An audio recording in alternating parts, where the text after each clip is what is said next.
because waxa wad diin baa laga dhigayba Soomaalinimadii iyo in la kala dhaqaaqi karin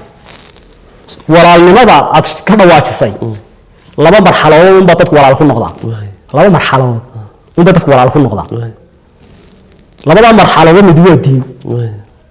midna waa nasab mid waa nasab oo dadku inay wada dhashaan waa abtirsiin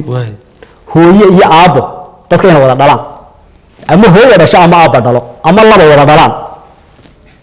bariga midku weydiinaya adiga wariyay iyo nabada duuba iyo TV-ga ka soo qaado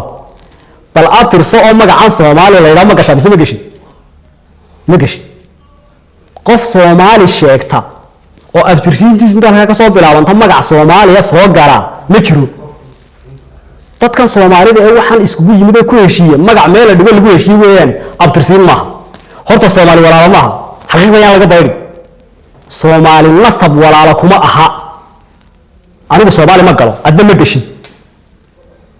ka xabar jooga ee daarada Soomaali ma galo ka hawiyi Soomaali ma galo ka isaaq Soomaali ma galo ka Allah wasala ala Muhammad samarkan Soomaali ma galo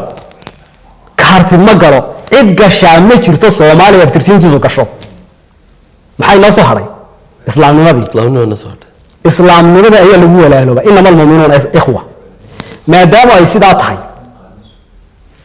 waxay noo soo baxday waxa weeye ahmaarka islaamka iyo alamada tigrayga islaamka oromadii islaamka ahayd carabkii islaamka ahaa ingiriiska iyo faransiiska iyo kuwa islaamka ahaa Soomaalida islaamka ahayd way loo simanaayo kuwa baa loo simeeyay inama almu'minuuna ikhwa